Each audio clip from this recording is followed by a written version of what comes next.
પુસ્તકોમાં આ બધી વાતો સંગ્રહી છે.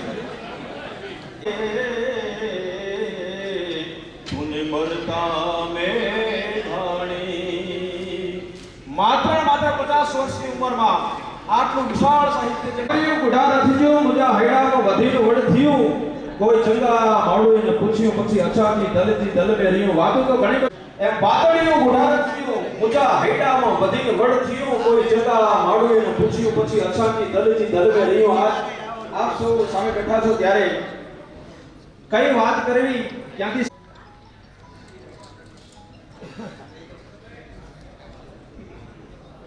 એવી વાતો કરવા માટે જઈએ તો આપણો સમય ટૂંકો પડે. કાર્યક્રમને આપણે ટૂંક સમયમાં.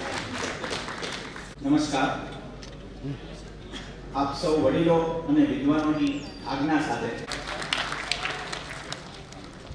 કોઈ પણ દેશ કે જાતિનો આત્મા એટલે સંસ્કૃતિ, અને એક સંયોગ ગણો તો સંયોગ કે અત્યારે આ હોલની અંદર શિક્ષકો પણ ઉપસ્થિત છે, સાહિત્યકારો પણ ઉપસ્થિત છે, કલાકારો અને સંતો પણ ઉપસ્થિત છે.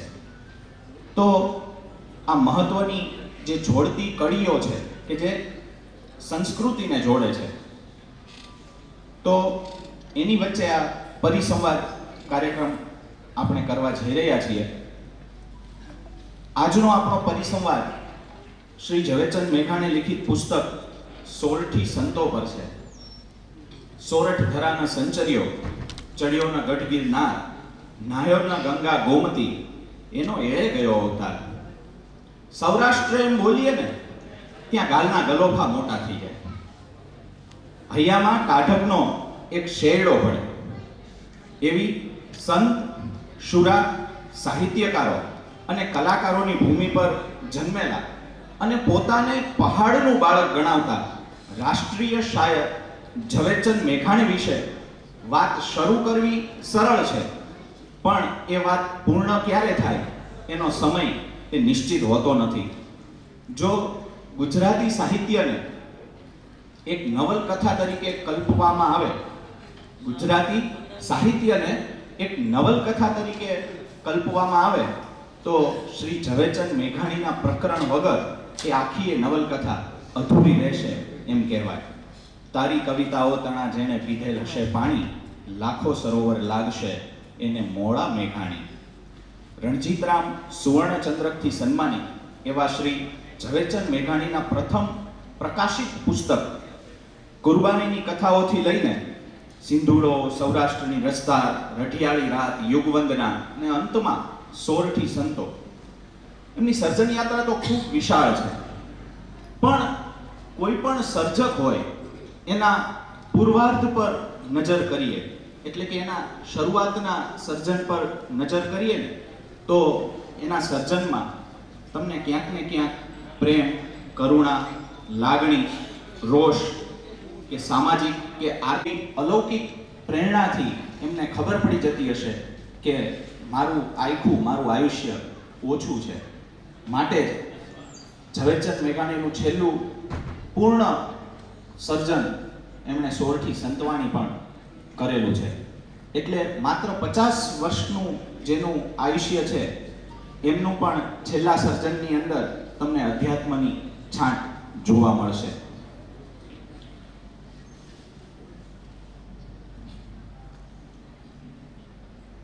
મનુષ્યને અધ્યાત્મના માર્ગે જવું હોય તો ઘણા બધા પ્રશ્નો થતા હોય છે.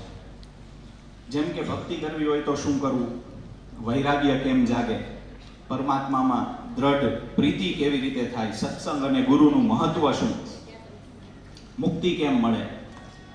આવા બધા જ પ્રશ્નોના જવાબ ગૂગલ આપી શકતું નથી. એના માટે સૌરાષ્ટ્રના સંતોએ સરળ ભાષામાં એના જવાબ આપેલા છે.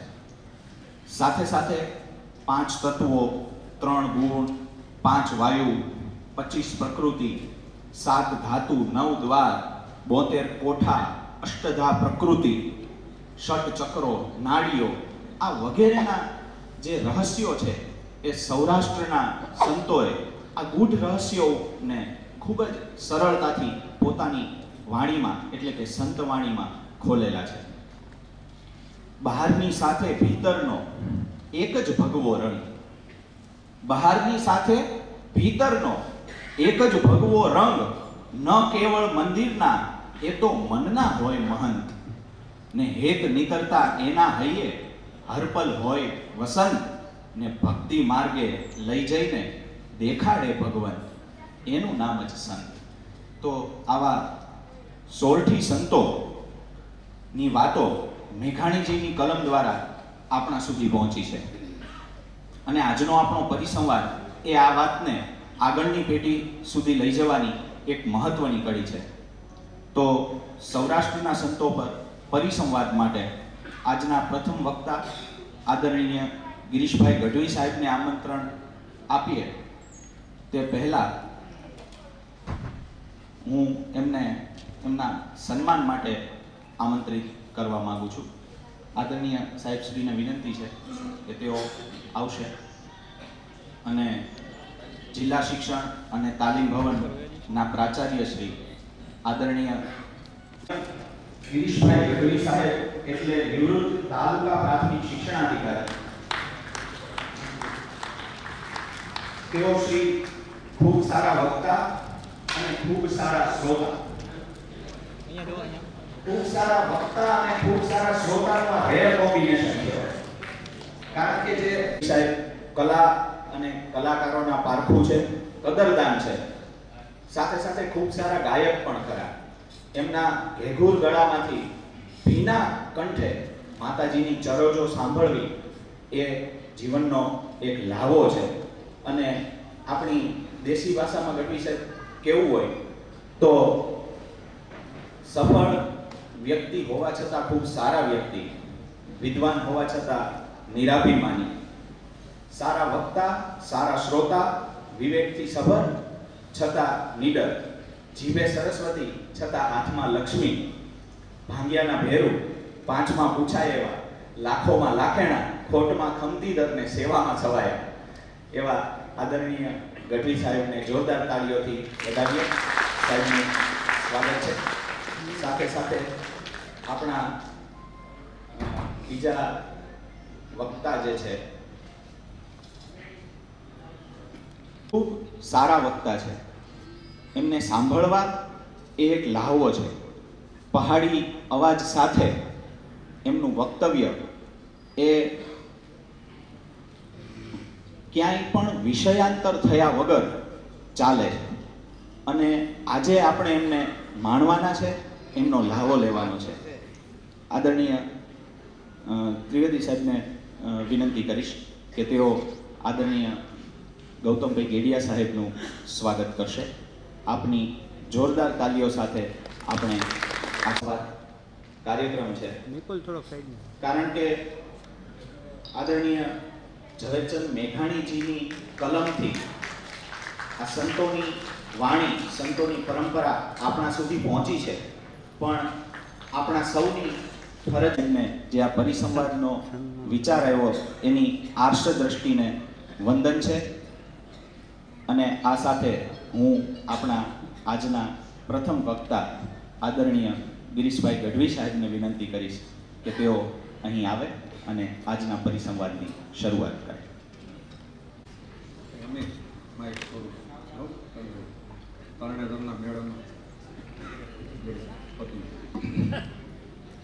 ગુજરાતી સાહિત્ય અકાદમી અને જિલ્લા શિક્ષણ તાલીમ ભવન સંયુક્ત ઉપક્રમે ઝાલાવાડના ટોડલે મેઘાણીજીની જન્મ જયંતિના અનુસંધાનો આ પરિસંવાદનો ઉપક્રમ અને પરિસંવાદનો વિષય પણ 16 સંતો, એના ઉપર જ્યારે બોલવાનું છે ત્યારે સાહેબ ભગવાને ભરતખંડને છૂટે હાથે સમૃદ્ધિ આપી છે. બંગાળને એને પાણી પાણી કરીને પલાળી દીધું. મહારાષ્ટ્રને ગગનચુંબી પહાડોના આરડા ફેરાવી દીધા. રાજસ્થાનની નસોમાં અધિક સુરાતન એને ભરી દીધું. બધાને એક એક વસ્તુ કદાચ આપી, પણ એવું કહેવાય કે ગુજરાતને તો થોડું થોડું થોડું થોડું કરીને ઘણું બધું આવ્યું.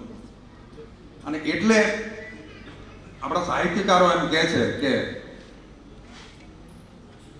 ભારતના નકશામાંથી તમે ગુજરાતને કાઢી લ્યો એટલે ભાદર ભોગાવો કે શેત્રુંજીના વાડામાં થી મોટું તરબૂચ લઈ લ્યો અને કોક લોટકો દેવી પૂજક એક હાથ એકનો છરો અંદર ભરાવી અને આખી ડગળી કાઢી લે, પછી ડગળી વગરનું તરબૂચ જેવું વરવું લાગે. ભારતનો નકશો ગુજરાત વગર એવો વરવો લાગે.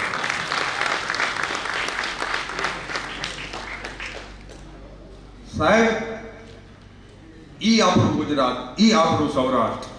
અને કદાચ એટલા માટે હિંગોળદાનજી નરેલા એમ લખતા હોય કે અજબ તાકાતના જાતવંત અશ્વજા અને કરબતે જમીની પીઠ કાપે. અજબ તાકાતના જાતવંત અશ્વજા કરબતે જમીની પીઠ કાપે. આજ પણ ઊભા છે અડીખમ પાળિયા જુદ્ધની વાટ જોઈ ગામ જાપે. સતી સુરા અને સંત દાતારની કથે ઇતિહાસ અદ્ભુત કરણી. સદાય કચ્છ સૌરાષ્ટ્રથી શોભતી મારી ધન્ય હો ધન્ય ગુજરાત ધરણી. અડગ પહાડો અને મર્દ પણ અટંકા, અડગ પહાડો અને મર્દ પણ અડંકા. ઝુંડ જાડો કણી ગીચ જાડી, વખંબર કોતરો નદી નાળા વચ્ચે પટાદર કેસરી રેહા ત્રાડી. માત્ર હાવ જ નહીં સાહેબ, આપણી ભેમું એવી છે. વખંબર કોતરો નદી નાળા વચ્ચે પટાદર કેસરી રેહા ત્રાડી. અનોધા રૂપની કુંઢિયું ઓપતી, અનોધા રૂપની કુંઢિયું ઓપતી. વાંકડા સિંગને શ્યામ વર્ણી. સદાય કચ્છ સૌરાષ્ટ્રથી શોભતી ધન્ય હો ધન્ય ગુજરાત ધરણી. સદાય કચ્છ સૌરાષ્ટ્રથી શોભતી ધન્ય હો ધન્ય ગુજરાત ધરણી. સૌરાષ્ટ્ર એટલે મિલન ભૂમિ, સૌરાષ્ટ્ર એટલે પ્રણય ભૂમિ અને સૌરાષ્ટ્ર એટલે સમરાંગણ. સાહેબ, સૌરાષ્ટ્રમાં સુરાઓ અને સંતજનો આવ્યા. આપણે મિલન ભૂમિની વાત કરીએ. સૌરાષ્ટ્ર જે મિલન ભૂમિ છે એમાં સુરવીરો આવ્યા અને સંતજનો આવ્યા. પ્રણય ભૂમિ છે તો પ્રણય કેવો? તો સાંસારિક પ્રણય છે અને પરમેશ્વરી પ્રેમિકોય છે સૌરાષ્ટ્રમાં. અને ત્રીજી વાત, સૌરાષ્ટ્ર એટલે સમરાંગણ. સમરાંગણમાં કેવા લડવૈયા આવ્યા? તો કે છે ધરાકામી અને મુક્તિકામી. સૌરાષ્ટ્ર એટલે સમરાંગણ કોનું? કે ધરાકામી અને મુક્તિકામી લડવૈયાઓનું આ સૌરાષ્ટ્ર છે. એટલે એ પ્રમાણે સૌરાષ્ટ્ર છે એ મિલન ભૂમિ છે, સૌરાષ્ટ્ર છે એ પ્રણય ભૂમિ છે અને સૌરાષ્ટ્ર છે એ સમરાંગણ છે. સાહેબ, આ રસકસ ભરી ધરતી છે. સૌરાષ્ટ્રની ધરતી છે રસકસ ભરી ધરતી છે. અને એટલે જ કદાચ દાદ બાપુએ કીધું છે કે શબ્દ એક શોધો ત્યાં સંહિતા નીકળે અને કૂવો જ્યાં ખોદો ત્યાં સરિતા નીકળે. અજબ તાસીર છે આ ધરાની, અહીંયા મહાભારત વાવો અને ગીતા નીકળે. જનક જેવા આવીને હજુય હળ હાંકે તો આ ધરતીમાંથી સીતા નીકળે. અને હજી પણ ધબકે છે લક્ષ્મણની રેખાઓ, હજી પણ ધબકે છે લક્ષ્મણની રેખાઓ કે રાવણ જેવાય બીતા બીતા નીકળે. શબ્દ એક શોધો ત્યાં સંહિતા નીકળે અને કૂવો એક ખોદો ત્યાં સરિતા નીકળે. એ રસકસવાળી આ ભૂમિ છે. રસકસવાળી સૌરાષ્ટ્રની ભૂમિ જોઈ અને કેટલાય લોકો લોભાઈને આ ભૂમિમાં લોભાઈને આવ્યા છે. ઝવેરચંદ મેઘાણીજી લખે છે કે આ સૌરાષ્ટ્રની ધરતી ઉપર લોભાઈને આકર્ષાઈને જે આવ્યા એમાં જે ક્ષત્રિય કુળો છે એ ખડક વીંજવા આવ્યા છે. ક્ષત્રિય કુળો છે એ ખડક વીંજવા આવ્યા અને ડુંગરિયાળ હરિયાળા જે આપણા ચરાણો છે, લીલા ચરાણો અને અકબંધ પાણીથી ખળખળ વહેતી નદીઓથી આકર્ષાય અને ભરવાડ, રબારી, આહિર, ચારણ આ માલધારીઓ પોતાનું પશુધન લઈને આવ્યા. અને ત્રીજી વાત કરે છે સાહેબ કે ગિરનાર, સોમનાથ, દ્વારિકા આ બધાના આકર્ષણથી ભારતખંડના ખૂણે ખૂણેથી સંતો બધાયા સાહેબ. એને આકર્ષણ હતું ગિરનારનું, આકર્ષણ હતું સોમનાથનું, એને આકર્ષણ હતું દ્વારિકાનાથનું. એના આકર્ષણે ભારતખંડના ખૂણે ખૂણેથી સંતો બધાયા છે સાહેબ. ગિરનાર નવનાથની 84 સિદ્ધો વાળી તપસ્વી સેનાનું બેસણું. આ બેહણું એટલે ગિરનાર. ગિરનાર માટે એવું કહેવાયું છે કે ગિરનાર છે અર્ધ ગુપ્ત છે અને અર્ધ પ્રગટ છે. સાહેબ ગિરનાર એ રોપિયોમાં બેહીને ગિરનારના ઝાડવા જોવાય, એ ડુંગરની ઊંચાઈ જોવાય. બાકી અર્ધગુપ્ત જે ગિરનાર છે એના રહસ્યો છે સાહેબ, એ તો આ સંતો ઉકેલી શકે. હું તમે રોપવેમાંથી મોબાઈલમાં ફોટા પાડી શકીએ, બીજું આપણાથી કાંઈ થાય નહીં. એટલે એમ કીધું છે કે અર્ધગુપ્ત અને અર્ધ પ્રગટ એવો આ ગિરનાર. અને ગિરનાર પહાડનો પોતાનો દેખાવ જ એવો સાહેબ, તમે ગિરનાર પહાડને તમે જુઓ, એનો દેખાવ જ એવો સાહેબ કે કોઈ પલાઠી વાળી અને યોગાસન કરતો કોઈ ત્રિકાલથી જોગંદર એ યોગાસન વાળી અને બેઠો હોય એવો આ સાહેબ ગિરનાર છે. અને એટલે જ આજ બાપુ લખે કે ઉભો બિગરવો તપ ધારી રે, કહું એની વાત છે ન્યારી રે. ઉભો ગરવો તપ ધારી રે, કહું એની વાત છે ન્યારી રે. જટાળાઈ કંઈક જોગીના તપના ગુણે, એની આંખડી ગાંજણ હાર. અડીખમ ગાજ ઉભો ગિરનાર, અડીખમ ગાજ ઉભો ગિરનાર. એ 9 અને 84 સ્થિતિવાળા જે બહેણા છે ઋષિઓના, એ જે તપનો ધૂણો તપાવે છે, એ ધૂણાની જે ધૂમ્રશેર ઉપર જાય છે ને સાહેબ, એ ધૂમ્રશેરથી તો આ ગિરનાર આંજણ આંજે છે. દાદ બાપુની કલ્પના તો તમે જુઓ સાહેબ. અને પાષાણ, પાણી અને વનસ્પતિ, આ ત્રણેયનો ત્રિગુણી પ્રભાવ ધરાવતો જો કોઈ પર્વત હોય તો એ ગિરનાર છે. અને આવા ગિરનાર સાહેબ, ગિરનારથી પ્રેરાઈને, દ્વારિકાથી પ્રેરાઈને, સોમનાથથી પ્રેરાઈ અને સંતો આ સૌરાષ્ટ્ર તરફ આવ્યા છે સાહેબ. સૌરાષ્ટ્રના આથમણા દરિયા કિનારે સોમૈયોજી થપાયા, કૃષ્ણચંદ્રના ઉતારાય સાગર કિનારે જ મંડાયા સાહેબ. અને વિરલ એવી, જેને વિરલ એવો દેવ આપણે કહીએ, એવા વિરલ એવા સૂર્યદેવની જે પ્રતિષ્ઠા છે સાહેબ, એ પાંચાળ પ્રાંતના સુરત દેવળમાં થઈ અને કહેવા દો કે કોઈને ન નમનાર એવું કાઠી કુળ, કોઈને ન નમનાર એવું કાઠી કુળ, એને આકાશી દેવ સામે પોતાના મસ્તક નમાવ્યા છે સાહેબ. સૌરાષ્ટ્રના લોકો સાહેબ સતત ધીંગાણા, સતત ધાડ, સતત લૂંટમાર, સતત લડાઈ, સતત રક્તપાત, એનાથી થાકી ગઈ હતી પ્રજા. અને એટલે ધર્મ ભક્તિ અને ધર્મ ભક્તિના ફળ સ્વરૂપે મળતી શાંતિ, એ શાંતિ લેવા માટે થઈ અને આ બધા જ આ સંતોના ચરણોમાં આવ્યા. ને એ સંતો એટલે સાહેબ જેની મેઘાણીજી વાત કરે છે, આ 16 સંતોમાં એવા સંતો એની પાસે બધા આવ્યા છે સાહેબ. મેઘાણીજીએ એવું કહ્યું છે કે લગભગ સંતોના એને થોડાક નાના 2-4 વિભાગ પાડ્યા છે સાહેબ. કે કેટલાક સંતો છે લંગોટધારી, ભભૂતધારી કે ગિરનારી સંતો, આવા સંતો આપણને મળ્યા. જેઓ વસ્તીથી નિરાળા છે, ગુફાવાસી છે અને મોટા તપસ્વીઓ છે. અને બીજા જે સંતો મળ્યા સાહેબ આપણને, એ સંસાર ભોગી સત્પુરુષો છે. સંસારમાં રહીને સાહેબ ગૃહ સંસાર ચલાવતા વિકારોને જીતવા મથતા ગૃહસ્થી છે સાહેબ. સંસાર ચલાવતા વિકારોની ઉપર જીત મેળવવા મથતા, વિકારોને જીતવા મથતા આવા સંસારી સાધુજનો એ સાચા અર્થમાં સમાજના સેવકો હતા. અને હું એમ કહું કે આજે શિક્ષક દિન છે તો સાચા અર્થમાં એ લોક શિક્ષક પણ હતા. એ આપણા આ સૌરાષ્ટ્રના સંતો છે સાહેબ. ત્રીજી જે સંતોની વાત કરી છે એ ભજનિક સંતો, જેના ઉપર કબીરની અસર હતી.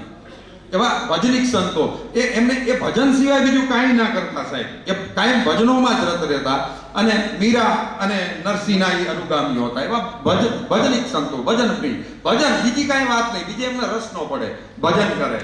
એટલે લંગોટધારી જે સંતો કે જે વસ્તીથી નિરાળા હતા સંસાર ભોગી સત્પુરુષો સંસારમાં રહી અને વિકારને જીતવા માંગતા હતા. ત્રીજા એ ભજનિક સંતો કે ભજન જ જેનું ભોજન, ભજન જ જેનો ખોરાક. એ જે અંત્ય સંતો છે એને આપણે છોડીએ છીએ સાહેબ. સૌરાષ્ટ્રના સંતો એ કોઈ આપણે જોઈએ છીએ, નામ લેવા બેસીએ એટલે તમે બધાને ઓળખો છો, પણ ચરિત્રની વાત આપણે પછી કરીએ. પણ સંતો થવા માટેની આ ડગલે હાલવાની અમુક શરતો હતી સાહેબ. અને હવ પહેલી શરત હતી કે તમને ગાયું ગમવી જોઈએ. પહેલી શરત એ હતી તમને ગાયું ગમવી જોઈએ. ગાયું ગમે એ જ આ કેળા ઉપર હાલી કે સાહેબ. અને એટલે એમ કે છે કે કામધેનુની ટેલ એ હવ પેલો ગુરુ મંત્ર હતો. એનો ગુરુ પેલા એમ કહેતો હતા કામધેનુની તારે ટેલ કરવાની છે સાહેબ. અને એ ગોધન ચરાવવા એને સવારમાં ઉઠીને વયું જ જવાનું. અને ગોધન ચરાવવા માટે થઈ અને 2-3 ફૂટનો એનો બળીકો આપવામાં આવે સાહેબ. આ બળીકો છે ને ક્યારે ધર્મદંડ બની જાય ને તો બળીકાથી ધર્મદંડ બનવાની યાત્રાની કેળો તો બહુ કપરો છે. પણ ઈ સંતને પહેલા દિવસે ગાયું ચરાવવા માટે જે બળીકો આપવામાં આવતો, ઈ સબળ સંત છે ને ઈ બળીકાને ધર્મદંડ બનાવી દેતો સાહેબ. યાત્રા કપરી છે પણ ઈ બળીકો છે ઈ ધર્મદંડ તરીકે ત્યારે લેખાતો હતો સાહેબ. અને છાણ વાસીદા ઉપાડવા માટેનો જે કુંડો, સવારમાં એને છાણ વાસીદું કરવાનું, છાણ વાસીદા ઉપાડવા માટેનો કુંડો છે એ આ સાધુ સંતની દીક્ષાના પહેલા પોરથી એનો સાથી, એનો સંગાતી, બીજું કોઈ નહીં, એનો સંગાતી આ છાણ વાસીદાનો કુંડો રહેતો હતો સાહેબ. અને એ કર્યું છે સાહેબ, એના પ્રમાણ છે. તો કોણે કર્યું હતું કે જાદરા, આપા જાદરાએ કર્યું, આપા ગોરખાએ. આ ગાયોની સેવા વાસીદા આપા જાદરાએ ઉપાડ્યા, આપા ગોરખાએ ઉપાડ્યા, આપા દાનાએ ઉપાડ્યા, આપા ગીગાએ ઉપાડ્યા. અને વિહામણ જેવા સંતોએ આ કુંડા ઉપાડ્યા છે સાહેબ અને વાસીદા કર્યા છે. આ એમની પહેલી શરત હતી સાહેબ.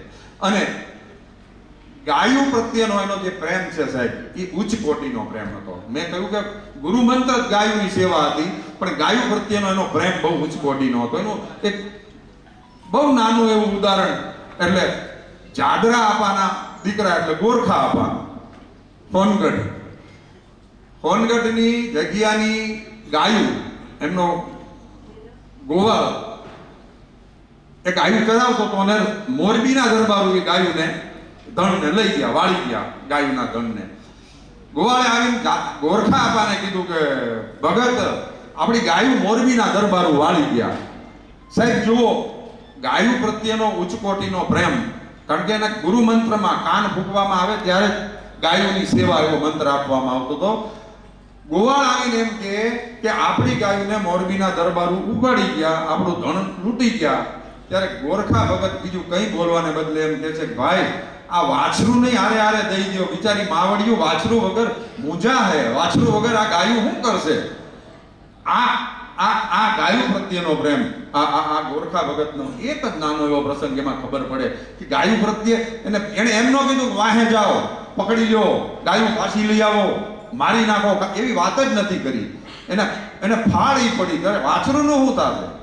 વાછરું વગર મારી ગવતરીઓ મૂંઝાશે, આ વાછરું તમે એને હારે હારે આપી દો. એટલે સૌથી સાધુ આ 16 સંતો માટેની સૌથી પહેલી જે મંત્ર હતો એ ગૌ સેવાનો મંત્ર હતો સાહેબ. બીજો મંત્ર હતો સાહેબ અંદાનનો, ટુકડો યા હરી ટુકડો. હું ઘણીવાર વાત કરું સાહેબ કે વિદેશમાં જઈએ 500 મીટર ના હાલીએ એટલે પબ આવે, અને અહીંયા 500 મીટર ના હાલો એટલે પરબ આવે સાહેબ. यहाँ पब आवे, અહીં પરબ આવે સાહેબ. ત્યાંની સંસ્કૃતિ દ્રાક્ષની છે, આપણી સંસ્કૃતિ રુદ્રાક્ષની છે. અને એટલે એમ કહેવાય કે સૌથી પહેલો ગૌ સેવાનો મંત્ર, બીજો મંત્ર અંદાન. કોઈ પણ ભૂખ્યો આવે સાહેબ, અને એવી ક્યાં સંપત્તિ હતી આ સંતો પાસે? કોઈ સંપત્તિ. અત્યારની પેઢીને હું આ વાત કરું છું ને તો અત્યારની પેઢી એમ કહે છે કે આ બધું ખોટું બોલે છે. અત્યારે તો જાહુદલાલ આ એવી વાત કેમ કરે છે? પણ સાહેબ કશું નહોતું સાહેબ. જમાડવા છે ભૂખ્યા દુખ્યાને સાહેબ. એક જોડી હતી, એ જોડી લઈને હાથ ગાઓ, આ અમારા સાધુડા, અમારા સંતો હાથ ગાઓ ગામમાં ફરતા અને ટુકડો ઉઘરાવતા હતા. એ ટુકડો ઉઘરાવી અને સાહેબ લાવે અને એ ટુકડો જમાડતા હતા સાહેબ ભૂખ્યા દુખ્યાને. પછી સાહેબ ધીમે ધીમે લોકોને સારી ખેતી હોય તો એ કંઈક અનાજની ગુણ આપી જાય, એથી વધારે સારી સ્થિતિ હોય તો ગાડું ભરીને અનાજ આપી જાય. એમ ઘઉંની ગુણું આવી, અનાજની ગુણું આવી, એમાંથી પછી ગાડી ભરીને ઘઉં આવ્યા. ધીમે ધીમે ક્યારેક કોઈ કે જગ્યા કે જે સંતોનું જે કંઈ ઉતારો રહેઠાણ છે અહીંયા જમીન અર્પણ કરી, કોઈ કે જમીનનો ટુકડો આપ્યો. અને સાહેબ આવી કોઈ પણ સાહેબ આવે, કોઈ પણ આવે, બધાને ટુકડો આપવામાં આવતો, ક્યાંય પંગતમાં ક્યાંય ભેદભાવ રાખવામાં ન આવતો.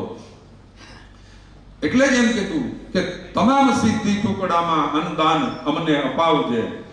એ તમામ સિદ્ધિ ટુકડામાં છે. અને જરા પણ અમે પરોળલા પંગત જમે, જ્યાં ભેદભાવ નહીં જરી, એક પણ પ્રકારના ભેદભાવ વગર ત્યાં અન્ન ક્ષેત્રમાં આ સાધુ સંતો બધાને જમાડતા હતા સાહેબ.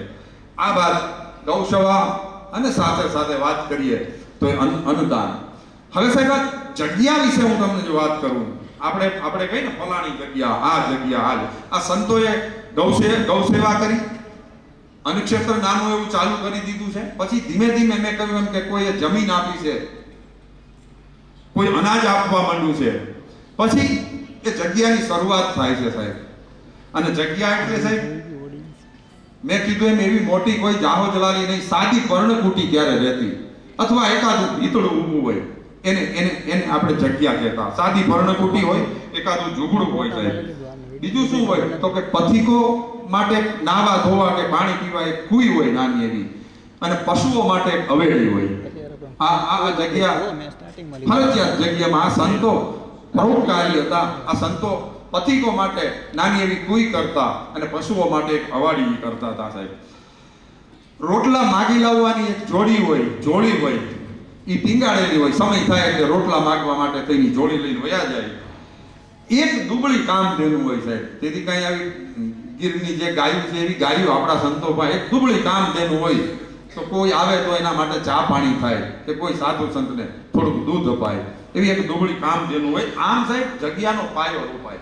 સાવ સાદી પર્ણકુટી, એક સામાન્ય ભીતળું હોય, રોટલા ઉગરાવવા માટેની જોડી હોય સાહેબ.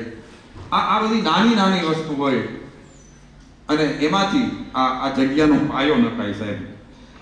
5-7 ગાવ સુધી એ જોડી ફેરવવા જાય, ટુકડા લેવા જતા હોય સાહેબ. લોકો પોતાની કમાઈનો દશાંશ ભાગ કાઢી, અત્યારે કાઢે છે, ત્યારે કાઢતા છે, દશાંશ ભાગ કાઢી અને જગ્યામાં અર્પતા હોય કે અમારા તરફથી આ જગ્યાને અમે આપીએ છીએ. પછી રસોડા વહેતા થતા હોય સાહેબ. અને એમ કરતા કરતા જગ્યાના 2 સ્વરૂપ થયા.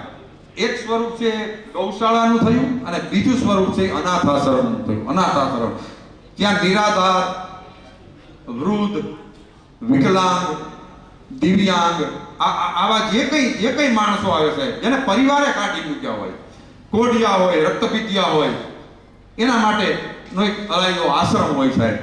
એવો આશ્રમ પણ સાહેબ શરૂ થયો. એટલે જગ્યાને 2 સ્વરૂપ મળ્યા. એક સ્વરૂપ એ ગૌશાળાનું અને બીજું સ્વરૂપ એ અનાથ આશ્રમનું સાહેબ.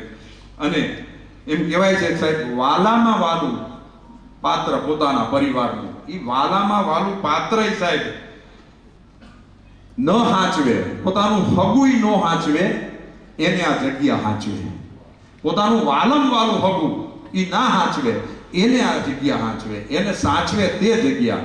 અને બીજા એક શબ્દમાં કહું, બીજા વાક્યમાં કહું તો, જેને ક્યાંય જગ્યા ન મળે, જેને જગતમાં ક્યાંય જગ્યા ન મળે, એને જગ્યા આપે, ઈ આપણી જગ્યા. અને એમણે સતત સાચા અર્થમાં લોક સેવા, લોક શિક્ષક તરીકેનું બિરુદ મેળવ્યું છે સાહેબ. નાત જાતનો ભેદભાવ નહીં, એની તો આપણે વાત કરી, પણ એની સાથે સાથે સાહેબ જે પતિતો છે, જેને પાપિયા કઈ સમાજ તિરસ્કાર કરે છે, તું પતિત છો, તું પાપી છો, સમાજ એમ કે અમે તારું મોઢું ન જોઈએ, તું નીકળી જા ઘરમાંથી, એવા પતિતો અને પાપિયાઓનો સ્વીકાર જો કોઈ કર્યો હોય તો એ આપણા આ દેહણ સંતોએ કર્યો છે, દેહણ જગ્યાએ કર્યો છે. એક જ સાહેબ ઉદાહરણ આપું કે ગધઈ લાખુ નામની એ ગધઈ, એ સ્ત્રી સાહેબ. સમાજ જ્યારે મર્યાદી રૂઢિવાદના મિથ્યાભિમાનમાં, મેઘાણીજી લખે છે કે સમાજ જ્યારે મર્યાદી રૂઢિવાદના મિથ્યાભિમાનમાં સાહેબ ચારિત્ર દોષના કારણે એ ગધઈને કુવા સુધી ધકેલી દે કે હવે તો મોત મીઠું કર, બાકી કાંઈ નહીં. અને ત્યારે આપો દાનો ચલાળાનો સંત આવે, નીકળે, અને એ અબળાને ઉગારે નહીં, આશરો આપે એમ નહીં, એના પેટમાં રહેલા ગર્ભને પાળે, એને હાંચવે, એને પોષણ આપે એ ગધેડીની દીકરીને સાહેબ. અને એના પેટે જે દીકરાનું અવતરણ થાય એનું નામ ગીગલો રાખે અને એ ગીગલાને વિહામણ બાપુના હાથે સંત પદ આપી અને ગીગડા ભીર તરીકે સાહેબ પૂજાય. કેવડી મોટી વાત! એક ગધેડીની દીકરી ચારિત્ર દોષના કારણે સમાજ એને ધકેલી દે, એને મોત મીઠું કરવા સુધી મોકલી દે. આ કરુણા સંતની કેટલી, એને આપણો સંત લઈ આવે. અને સાહેબ એ સમય મૂળદાસની પણ વાત છે ને, અમરેલીના સાહેબ એ સાહેબ કઈ અઘરું હતું, એ સમયે અઘરું હતું. આશ્રમમાં એ જગ્યામાં આવી દીકરીને, બે જીવ હોતી દીકરીને રાખવી, આ સમાજ કોઈને ન મૂકે સાહેબ. અને એ રીતે સાહેબ ક્યારેય કોઈ ભેદભાવ રાખ્યા નથી સંતોએ કે આવા જે પાપી, જેને સમાજે પાપી કઈ કાઢ્યા છે એવા લોકોને પાપી ગણી અને કોઈ દી સ્વીકાર્યા નથી. એવા પતિતોને પણ આપણા સંતોએ સ્વીકાર્યા છે સાહેબ.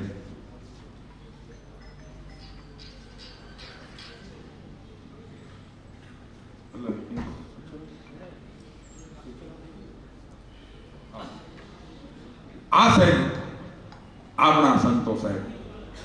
વધારેની વાત કરતા આપણા જે સંતો, પાંચાળની પરંપરાના સંતો છે એની આપણે બે પાંચ સંતોને ખાલી ઝલક કે ઉલ્લેખ કરીએ તો સાહેબ આ ગેબીનાથ પરંપરાના આ સંતો સાહેબ. આપા મેપા મોલડીમાં આવ્યા છે. નવું મોલડી બંધાય છે. મોલડીમાં એક આને 25મું બારના ચાકડા નળિયાના અંબાડ ઉતારે છે અને જેઠ મહિનાની કાળી વાદળી ચડી અને હમણાં વરસ છે કે વરહી વીજળીનો કડાકો થયો અને મોલડીનો આખો રતો દરબાર દાંત કાઢી અને મેપા ભગતને એમ છે, કા ભગત બહુ તારા ઠાકર કરસ ને, હવે તારા નળિયાને બચાવી લે કે તારા ઠાકરને કે છત્રી કરે. અને સાહેબ મેપા ભગત એટલું જ બોલ્યા હતા, પોતાના અંગનું કેળીનું અંગરખું કાઢી અને નળિયાના પાથરા માથે ફેંકી દીધું. એટલું જ બોલ્યા હતા કે મારા ઠાકરને રાખવું હોય છે ને તો આ કેડિયાની ઓછળી રાખશે. અને વરસાદ આવે પડે સાહેબ એક પણ નળિયું પલળે નહીં. નળિયું નથી પલળ્યું પણ આજ રતો દરબાર આખો પલળી ગયો હતો સાહેબ. અને મેપા ભગત પાસે સાહેબ કંઠી બંધાવે. આ પાંચાળની આથી ભક્ત પરંપરા છે સાહેબ. કોઈએ કહ્યું કે ગેબીનાથના ભોયરામાં 4 જણા ચોપાટ રમે છે. એક પૂરજ, એક વાસુકી, એક આપો રતો અને ગેબી બાવો, 4 જણા ચોપાટ રમે છે. આ વાત આખા પંથકમાં પ્રસરી ગઈ. પણ એની પાછળ એક કારણ હતું કે એક રામચાળી, એક બકરી રોજ રતા આપાની વાડીએથી ચડી અને પછી આમ જંગલમાં વહી જાય. રતા આપા કે આ ગામમાં નથી જતી, જંગલમાં જાય છે. આ બકરી ક્યાં જાય છે? અને રતા આપા પાછળ જાય તો ડુંગરમાં ઊંડાણમાં એક ભોંયરા પાસે જઈ, ગુફા પાસે જઈને ઊભી રહે અને ત્યાં જટાળો જોગી સાહેબ બહાર નીકળે એ ગુફામાંથી. માથાના વાળ પગની ભેની અડે છે એવો જોગંદર બહાર નીકળે, બકરી માથે હાથ ફેરવે અને હાથ ફેરવતા રતા દરબારને જોઈ જાય. कौन है आप, क्यों आए हैं यहाँ? आपो तो कि बाबू आ बकरी एकली जंगल बाजू आली મને એમ કે કોઈ. અને ઈ જોગંદર રતા આપાને અંદર લઈ જાય. ઈ બકરીનો એક આંચળ ધોવે, ઠાકરાના પડિયામાં દૂધ પાક બનાવીને આપા રતાને પાય. એમ કહેવાય છે કે ઠાકરાના પડિયામાં આપા રતાને દૂધ પાક પાયો. ઈ દૂધ પાક પીતા આપા રતાને 3 ભુવનની હુજવા માંડી હતી. ઈ બાવા વાળો બીજો કોઈની ગેબીનાથ હતો સાહેબ. ઈ ગેબી બાવો હતો સાહેબ. રતા આપાના દીકરી એટલે માટબાઈ સાહેબ. માટબાઈ જાદરા પીરને પરણેલા. કોરોનાના ઘા કરે માટબાઈ મોલડી પિયરમાં પાછા આવતારે અને સાહેબ ઘોડી લઈ અને આખો જાદરો માટબાઈની પાછળ પડે સાહેબ. આપા જાદરાની ઘોડીને કોઈ આંબે નહીં અને ગમે આજે આપા જાદરાની ઘોડી માટબાઈ સુધી જઈ નથી હતી.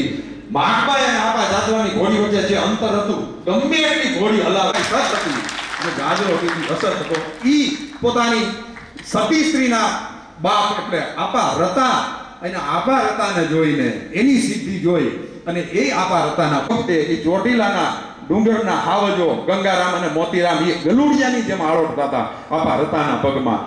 ઈ આપા જાદરાએ જોયું અને ઈ પગમાં પડી ગયા પ્રેમ. એને કંઈક ને હજીવન કર્યા છે સાહેબ.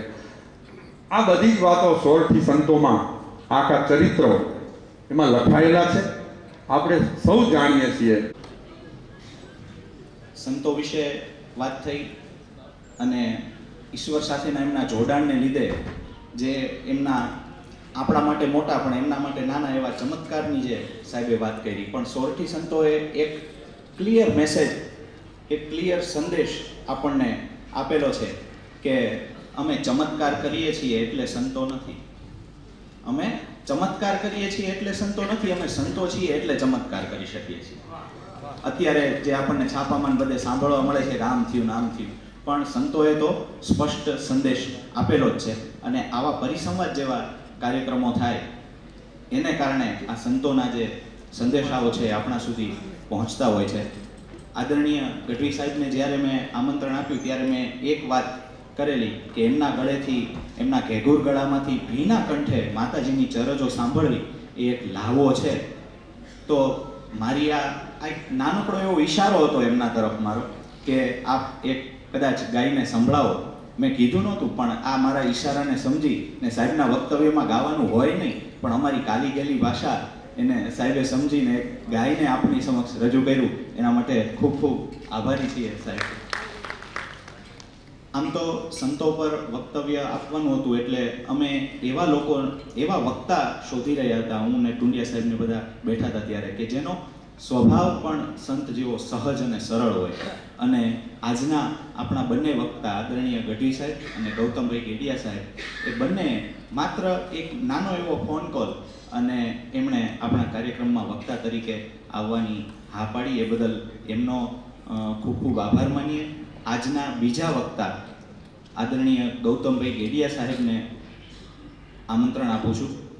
એક પંક્તિથી એમને મારે અહીં આમંત્રણ આપવું છે. આમ તો અનેક માધ્યમથી આપણે આદરણીય ગેડિયા સાહેબને સાંભળી. આદરણીય પૂજ્ય શંભુનાથજી મહારાજ આપણી વચ્ચે પધાર્યા છે. તાળીઓથી અને આપણી જગ્યાએથી ઊભા થઈને સંતોને વધાવીએ. આપણું સ્થાન ગ્રહણ કરશું. આદરણીય શંભુનાથજીના ચરણોમાં વંદન. આમ તો આપણે આપણા જે આજના વક્તા છે, બીજા વક્તા ગેડિયા સાહેબ, એમને અન્ય માધ્યમોથી આપણે સાંભળતા આવ્યા છીએ, પણ મહેકાવે એવો માણસ છે, માન્યામાં ના આવે એવો માણસ છે ને એની સામે ખંજર લઈને ના જશો, એની સામે ખંજર લઈને ના જશો, સામેથી બોલાવે એવો માણસ છે. આદરણીય ગેડિયા સાહેબને આગ્રહભરી વિનંતી છે કે તેમના ઉદ્બોધન માટે તેઓ અહીં આવશે. સૌપ્રથમ સૌ વિદ્યાધરોને, કલાધરોને, સારસ્વતોને સૌને મારા પ્રણામ. પૂજ્ય બાપુને મારા વંદન. રાષ્ટ્રીય શાયર ઝવેરચંદ મેઘાણીજી જન્મ શતાબ્દી નિમિત્તે ગુજરાત સાહિત્ય અકાદમી અને જિલ્લા તાલીમ અને શિક્ષણ ભવન એના દ્વારા આ પરિસંવાદનું આયોજન કરવામાં આવ્યું છે. અને એમાંય 16 સંતો એના ઉપરની વાત અમારે મૂકવાની. મારા શિરે 16 સંતોમાંય અંત્યજ સમાજના સંતો, અનુસૂચિત જાતિ સમુદાયના સંતો, એના જીવન કવનની વાત મૂકી અને મારે એમની ભાવ વંદના કરવાની. પણ જ્યારે જ્યારે સમાજની અંદર અજ્ઞાનતા, અરાજકતા, અન્યાય અને એવા દૂષણોએ માજા મૂકીને ત્યારે ત્યારે સંતોએ આવી અને માનવ સમુદાયને સાચો રસ્તો બતાવવાનો પ્રયાસ કર્યો છે. એવા સંતોના જીવન કવનની મારે વાત અહીંથી કરવાની છે. મને આમ સમાજના સંચાલન માટે થઈ અનેક વિષય યાદ આવે કે સમાજનું સંચાલન કેવી રીતે થતું હશે. તો સાહેબ, રાજાઓ પોતાના બાહુબળથી આ પોતાના વિસ્તાર, પોતાનો ભૂભાગ એનું રક્ષણ કરતા હતા.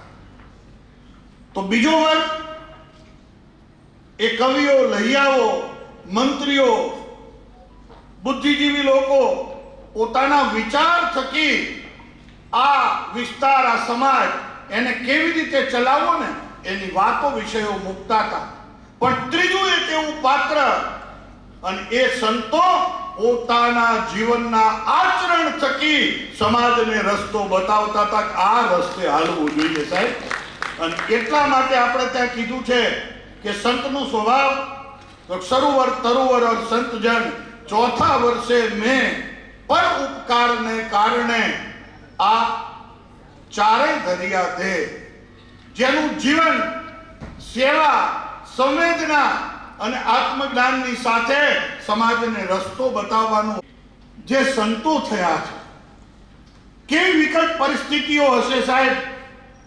અનેક વખત સ્ટેજ ઉપરથી બોલ્યો છું કે એ વખતે આગળ કંઈક એવા ગયા જેને અમારા રસ્તાએ રૂંધી નાખ્યા. આગળ કંઈક એવા ગયા જેને અમારા રસ્તાએ રૂંધી નાખ્યા. અને પાછળ પાછા કોક એવા આવ્યા ને જેને અમારા પગલાએ ભોસી નાખ્યા. યાર, અમે પગ વગરના પગલાના માણસ. અને એવી સ્થિતિમાંથી એ સંતો જે પ્રગટ થયા અને એ સંતોએ સમાજને શું આપ્યું એ મારે તમારા સૌની વચ્ચે વાત મૂકવી છે. સૌથી પહેલી મારે ભાવ વંદના. આમ તો આ ઝાલાવાડ એટલે સૌરાષ્ટ્રનો પ્રવેશ દ્વાર છે અને એની અંદર એક એવો ગરવો સંત પેદા થયા. અને એના માટે કહેવાય કે તમારે જાવું હોય તો તમે જાઓ, ઝાંઝર કે મારો નાથજી બતાવે નેઠા. તમારે જાવું હોય તો તમે જાઓ, ઝાંઝર કે મારો નાથજી બતાવે નેઠા. અજાણ્યા ને એ અંધાણી નેમા પહેલા આ બાવો નમશે. તલક તરવેણીને માથે ટોપી તમને હવન જમાડીને પછી આ જમશે. તમારે જાવું હોય તો તમે જાઓ, ઝાંઝર કે મારો નાથજી બતાવે નેઠા. એ સંત સવયાનાથ અને એના પૂજ્યપાદ વર્તમાન મહંત એમની ઉપસ્થિતિ છે. સાહેબ, જો સંતોને શું મળે અને સમાજને શું અર્પણ કરી નીકળી જાય. ઘટના એ બને, આ ધ્રાંગધ્રા રાજ અમરસંઘ જ્યારે તખ્ત ઉપર બિરાજમાન છે અને એમના રાજ પુરોહિતને એની સાથે કાશી ભણવા ગયા ને ઘટના ઘટિત થઈ. દિવસે ને દિવસે રાજ પુરોહિતજી સુકાતા જાય છે. હવે શું કરવું? ખૂબ બધા વૈદ્યોને, હકીમોને બોલાવ્યા પણ તબિયત સારી થતી નથી. એ અરસા દરમિયાન સંત સવયાનાથ દાદા ધ્રાંગધ્રા ગાળા ગામે એમની પધરામણી છે. કોઈ આવીને એવું કીધું કે બાપુ, આપણે ખૂબ બધી આ તપશ્ચર્યા, આ બધું કરાવડાવ્યું, પણ એક ઓલિયો પુરુષ અહીં પધાર્યા છે આપણા રાજની અંદર અને અમે સાંભળ્યું છે કે એના આશીર્વાદ મળશે ને તો આપણો રાજ પુરોહિત ઉભો થઈ જશે. રાજ અમરસિંહ પોતે ગાળા ગામે જઈ અને વાસની અંદર જઈ અને બાપજીને આમંત્રણ આપે અને એવું કહે કે તમે મારા રાજમહેલની અંદર પધારો. સાહેબ, જો કુરિવાજોને દૂર કરવાની વાત, સેવા સંવેદનાની વાત, સૌથી પહેલા દાદા સવયાનાથ એક શબ્દ કીધો કે રાજ અમરસિંહ, આવું એની ના નહીં, પણ હું તો અંત્ય જ સમાજની અંદર આવું છું. અને ગર્ભિત રીતે બોલ્યા કે રાજા, તારા રાજમહેલમાં આવવામાં તારી ધ્રાંગધ્રાની બજાર જે છે ને એ હાંકડી છે. મારા શિંગડા બહુ મોટા છે. જો તું તારી ધ્રાંગધ્રાની બજારને પહોળી કરાવ ને તો હું ધ્રાંગધ્રાની અંદર પ્રવેશ કરું. આ ગર્ભિત વિષય હતો કે અમે અંત્ય સમાજમાંથી આવી છીએ, તને આપણ છે તેને છો. હવે તો જાવું છે નિર્વાણી. અને એ દાદા સવયાનાથ ઝાંઝરકાની અંદર ટુકડો ત્યાં હરી ઢુકડો એની પરંપરાની સાથે સમાજને સતત કંઈક આપતા રહ્યા. એ પરંપરાના વાહક પૂજ્ય બાપુ અહીં બિરાજમાન છે. બીજા એક એવા સંત, એની ભાવવંદના મારે કરવી છે. આમ તો આપણી નજીકનું આ તાબાનું વિસ્તાર ધોળકાની અંદર એ વખતે મીરખાન નામનો બાદશાહ ધોળકાની ઉપર એનું રાજ છે. ઘટના એ બની કે મીરખાનને ગુંગળું થયું, પાઠું પડ્યું, પાઠું. એની અંદર જીવડા પડ્યા. કોઈ વૈદ હકીમે આવીને એવું કીધું કે આનો ઈલાજ એક જ છે, અને ઈ ઈલાજ તમારે રોજ ગૌમાંસ લાવવાનું, અને ગૌમાંસ આ તમારા ગુંગળાની આજુબાજુ મૂકો તો જીવાત તમને જે છે ને એ એના લીધે બહાર આવતી રહેશે. હવે પરિસ્થિતિ એ પેદા થઈ, ગૌમાંસ લાવવાનું ક્યાંથી? આ તો રાજા બાદશાહ, અને એને એવું કીધું અનુસૂચિત જાતિ સમુદાયમાંથી રોજ એક વ્યક્તિએ ગાયનું માંસ લઈને આવવાનું. આ ક્રમ ખૂબ ચાલ્યો અને આખો સમાજ એક વખત કકળી ઉઠ્યો, સાહેબ આ રોજ અમારે ગૌ હત્યા કરવાની. અને એ વખતે કેસરડીની અંદર જાગતો પીર જોધલ પીર બિરાજમાન, અને એની પાસે જઈ અને સૌ સમાજના લોકોએ વિનંતી કરીને એવું કીધું કે બાપથી હવે સહન નથી થતું, અમારે મારી હાથે એ ગૌ હત્યા કરવાની અને ગૌ માંસ લઈ જવાનું. અને એ વખતે સંતે એવું કીધું કે આવતીકાલે વેચના વારામાં હું પોતે જઈશ. આવતીકાલે એ વેચના વારાની અંદર હું પોતે જઈશ. અને જાય પણ ગૌ માંસ લીધા વગર ગયા. આ બાજુ બાદશાહ પીડા સહન કરી નથી શકતા અને પૂછે છે કે પીર હાથ ફેરવે અને મીરખાનનું પાઠું છે સાહેબ ત્યાં મટી જાય, અને મટી જવાની સાથે સાહેબ પહેલી પ્રતિજ્ઞા એ મુસ્લિમ એ વખતના રાજાઓની અંદરથી ધોળકા સ્ટેટે કરે. ભવાની દાસ ત્યાં, અને એ પરંપરાની અંદર તમે સત બોલો નહીતર મત બોલો. તમે જોજો આમાં જંત્રીનો વગાડનાર કોણ છે, અને હાથ જેટલા ડુંડા ચકલા આવે છે એને ઉડાડે છે. પણ અવતારી પુરુષ, ઓલિયો પુરુષ એટલે આપણે કહીએ છીએ સંતો છે ને એ જન્મે છે. અને એને મનમાં વિચાર આવ્યો કે વર્ષા ઋતુ વખાણીએ ઊભો પાક અપાર. ભગવાનની કેવી કૃપા થઈ, જમીન એની, વરસાદ એને વરસાવ્યો, બી અમે વાવ્યા એની અંદરથી આ પાક ઉગ્યો છે.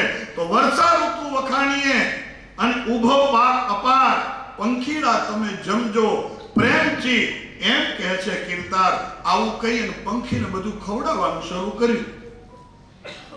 પંખી ઉડી ઉડીને ક્યાં જાય, ત્રિકમ સાહેબ જુએ ક્યાં જાય, તો જોયું તો પાણી પીવા જાય. એટલે ગામમાં ગયા, પ્રજાપતિની ત્યાંથી તૂટેલા ફૂટેલા ઠીકરા માટલા લઈ આવી અને વાયડે બધા પાણી ભરી પરબ મૂક્યા.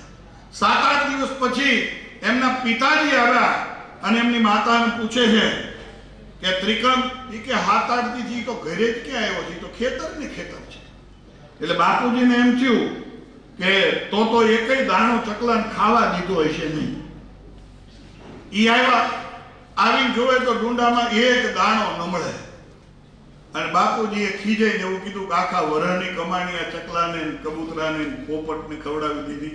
અને ત્યારે ત્રિકમ સાહેબ એવું કીધું કે બાપુજી ઉગાડવા વાળો કોક છે, તમેનું કોણ છીએ? પણ પહેલો પરચો એ જે થવાનો હતો એના બદલે 20 ખાંડી બાજરો વધારે થાય. અને એ વખતે ત્રિકમ સાહેબ એવું કે બાપા હવે તમારે મારે સંબંધો પૂરા થયા. અને સામે કાગનોરા ડુંગરની અંદર રામગર સ્વામી બેઠા બેઠા ભજન કરે છે. ત્યાં પહોંચ્યા 7 વર્ષનો બાળક, અને ગુરુ રામગરના શરણે જઈને એવું કહે બાપજી હું તમારા શરણે આવ્યો છું. અને એ વખતે ગુરુ મહારાજ એવું કહે કાંઈ વાંધો નહીં. થોડા દિવસ પછી રામગર સ્વામી એવું કીધું બેટા મારે જૂનાગઢની જાત્રાએ જવું છે, કે તો મારે શું કરવાનું? તો બેટા ધોણાનું ધ્યાન રાખજે, સેવા પૂજા થાય એ કરજે. સાહેબ જુઓ, શિષ્યને કોઈ પણ પ્રકારે પ્રબોધો નથી, કોઈ ગુરુબોધ આપ્યો નહીં, કોઈ સાથ બતાવી નહીં. અને ગુરુ મહારાજ નીકળી ગયા. 7 વર્ષે મૂકીને ગયેલા 13 વર્ષના ભ્રમણ પછી એ પાછા આવ્યા. તો 7 વર્ષનો બાળક એ 13 વર્ષનો બાળક નવયુવાન થઈ ગયો છે, દાઢી મૂછ ઉગી ગઈ છે. અને એ વખતે ગુરુ મહારાજ એવું કીધું, ત્રિકમ શું કરે છે? કે ગુરુ મહારાજ તમે કીધું તું ને એ મુજબ ધૂણાનું ધ્યાન રાખું છું. એમ બીજું કે ગુરુ મહારાજ કંઈક લખાણું છે, જો આત્મજ્ઞાનની વાત. ગુરુ મહારાજ કંઈક લખાણું છે. શું લખાણું છે? અને પહેલું પદ ત્રિકમ સાહેબનું, ઓતર દિશાથી ઓલો રમતો જોગી આયો, આવી આવી બેની અલખ જગાયો, આ ઓતર દિશાથી એક રમતો જોગી આયો. આખું ભજન જે છે એ આ દૈહિક ક્રિયા ઉપરનું આખું ભજન, એ નહીં આયો નહીં જાયો, એ અમર ગુફામાં એને આસન વાળ્યા. સાહેબ મૂલાધાર ચક્રથી લઈ અને સહસ્ત્રાર્થ સુધીની ચાવીઓ જે છે ને આ ભજનની અંદર સાહેબ આ માણસે મૂકી છે અને સીધાઈ પ્રાપ્ત કરી. અને રામગઢ સ્વામી એને ગુરુ ખીમની પાસે મૂકે. સાહેબ સંતોના જીવનની અંદરથી કંઈક ઉપદેશ મળતા હોય છે, કંઈક જીવનની અંદર જીવવા માટેના રસ્તા મળતા હોય છે. અને ગુરુ ખીમે સ્વીકાર કરી અને બધા જ સંતો વિહાર કરવા માટે થઈ અને નીકળ્યા. દ્વારકા ગયા. દ્વારકાથી બેટ દ્વારકા જવું છે. અને એ વખતે હોડકાની અંદર, વાણની અંદર બધા બેઠા. પાછો સમાજ આવ્યો સાહેબ. આવી કીધું કે આ મેઘવાળ સમાજનો માણસ છે ને આને હેઠે ઉતારી દો. કેટલી પરીક્ષાઓ થઈ ગઈ છે આ સમાજના સંતોની સાહેબ. કે કેમ? કે મેઘવાળ સમાજ, દલિત સમાજ, યંત્યજ સમાજ, એનો ભાર આ દરિયો નો ઝીલીએ કે આ બેસે તો વાણ છે ને એ બોળ જાશે, ડૂબી જશે, આને હેઠે ઉતારો. સાહેબ આ પ્રપન્નતાનો ભાવ, શિષ્યત્વનો ભાવ, શરણાગતિનો ભાવ એ સંતોના સ્વભાવની અંદર હોય છે. ગુરુ ખીમ બાજુમાં આવીને એવું કીધું કે બેટા ત્રિકમ નીચે ઉતરી જા. સાહેબ આજના સમયમાં અહીં બેઠા છે એમાંથી કોઈને એમ કે બહાર નીકળી જાવ સાહેબ, ચોટલી ખીતો થઈ જાય અને આડું અવળું બધું જ વિષયો શરૂ થઈ જાય. આવો સિદ્ધ પુરુષ એક પણ શબ્દ બોલ્યા વગર આમ બાજુમાંથી પસાર થતા હતા અને ગુરુએ કાનમાં એવું કીધું, ત્રિકમ પરીક્ષાની ઘડી છે હો બેટા, આ પરીક્ષાની ઘડી છે. અને બહાર નીકળી ગયા. એક શબ્દ બોલ્યા વગર. એ વાણ હતું ને એની બાજુમાં ગુરુ રામગઢ સ્વામી આપેલો અંચળો છે ને એ પાણી ઉપર પાંચરો. આને તમે પરચો ગણો તો પરચો, અને યોગની પરમ કક્ષાએ પહોંચેલો વ્યક્તિ ગણો તો એ વ્યક્તિ. અને એ અંચળા ઉપર સાહેબ પાણી ઉપર પદ્માસન વાળ્યું અને હાથની અંદર એક તારો લઈ અને એની અંદરથી મંત્ર સ્વરૂપે ભજન નીકળ્યું. મારે બેટ તો જાવું, મારે ઠેઠ જાવું, હોડી વાળા મારી હોડી અંકાર, હવે તો મારે બેટ જાવું. અને સાહેબ આ વાત પહોંચે ને એ પહેલા ત્રિકમ સાહેબ એ અંચળા ઉપર તરી અને બેટ દ્વારકા પહોંચી ગયા. બેટ દ્વારકાની અંદર સૌથી પહેલું હનુમાનજી મહારાજનું મંદિરની સ્થાપના, હિન્દુ મંદિરની સ્થાપના કોઈએ કરી હોય તો એ તમારા મારા બાપ ત્રિકમ સાહેબે ત્યાં ધર્મની ધજા છોડી. એ ત્રિકમ સાહેબ દ્વારકાથી નીકળ્યા. દ્વારકાના મંદિરની અંદર દલિતોને મંદિર પ્રવેશ નહીં યાર. પૂછ્યું કેમ? આપણ છે છૂઆછૂતનો ભેદ. અને એ દ્વારકાના મંદિરની સામે ઉભા રહી અને ત્રિકમ સાહેબ એવું કહે કે 3.5 દિવસની મોહલત. 3.5 દિવસની અંદર આ 18 વરણ માટે થઈ અને આ મંદિરના દરવાજા તમે ખોલી નાખજો, નહીતર મારા તપોબળથી આ મંદિરના દરવાજાને હું તોડી નાખીશ. અને સૌથી પહેલા દ્વારકાના મંદિરની અંદર દાદા ત્રિકમ સાહેબના પ્રયાસ થકી અંત્યજ સમાજના લોકોને દર્શનનો લાવો મળે. ત્યાંથી બધા ફરતા ફરતા એ જૂનાગઢ જાય. બાપુ સાથે ખૂબ વાત થાય, હારે રહેવાનું પણ ખૂબ થાય. હું કહું કે 1 વાર 2 વાર 3 વાર એમ નહીં, અનેક વખત પરીક્ષામાંથી પાસ થયા ને તોય કોઈ કે માયના છે ને કોઈ કે નથી માયના. અને ફરતા ફરતા એ સંત જૂનાગઢ આવે. અને જૂનાગઢ આવી સવારનો પોર ત્રિકમ સાહેબ બેઠા બેઠા આંબલીના દાંતણની ચીરથી દાંતણ કરે છે. વળી પાછો આવ્યો સમાજ. આવીને એવું કીધું કે ત્રિકમ ભજન ઉગે? એ કે મારા વાલા ભરોસો હોય તો ભજન ઉગે, ભરોસો હોય તો ભજન ઉગે. નહીં નહીં એવું નહીં, એનું પ્રમાણ શું? ભજન ઉગે એનું પ્રમાણ શું? ફરી વખત બીજી વાર પરીક્ષા. એનું પ્રમાણ શું? ત્રિકમ સાહેબ એવું કહે કે વાલા ભરોસો હોય ને તો ભજન ઉગશે, નહીં પ્રમાણ તો લાવો મારો સાધન એક તારો આપો અને પાછો એક તારો, અને એ આરાધ થયો હશે, કેવો આર્તનાદ થયો હશે. અને આરાધની અંદર એ ભજન સાહેબ એ દાતણની ચીર એ ભવનાથની ભૂમિ ઉપર સાહેબ રોપી અને આંખની અંદર ચોધાર આહુડા સાથે એ ભજન એ ભાવ લખાણો એ બોલાણો તારો રે ભરોસો મને ભારી હવે ગરવા દાતાર ગિરનારી. અને એ ભજન પૂરું થાય ન થાય અને અહીંયા એ આંબલીના દાતણની ચીરની અંદર સાહેબ કૂંપડું ફૂટી હતી. આજે આંબલી હયાત ભવનાથની અંદર ઊભી છે. એ દાદા ત્રિકમ સાહેબ આખી શિષ્ય પરંપરા એની આવી. એમના શિષ્ય એ ભીમ સાહેબ થયા. આમરણ હવે એક સૌરાષ્ટ્રના સંતની એક એવી ઘટના બહુ ઓછા લોકોના ધ્યાન ઉપર આવી છે. આજે મારે એમની ભાવવંદના અહીંથી કરવી છે. આજના સમયની અંદર 21મી સદીની અંદર બધા જ અંગોના પ્રત્યારોપણ થઈ શકે છે. હૃદયને પણ હવે પ્રત્યારોપણ કરીએ કે કિડની છે, લીવર છે, ફેફસા છે, આ બધાનું પ્રત્યારોપણ થઈ શકે છે. પણ આજે સ્વર પેટીનું પ્રત્યારોપણ ક્યાંય નથી થઈ શકતું. ઘટના બને છે, એક ઘટના બને છે. ત્રિકમ સાહેબના શિષ્ય ભીમ સાહેબ સિદ્ધાઈ પ્રાપ્ત કરી અને સંતો વિહાર કરવા માટે નીકળે છે. અને એ નીકળ્યા. સામે ગામ ધ્રોલ પધરામણીમાં બેઠા છે. થાન આપણું ત્યાંથી ઉકા મહારાજ નીકળ્યા અને 5-10 મિનિટ ખરી સીટી સાહેબ કે પછી પૂરું કરું?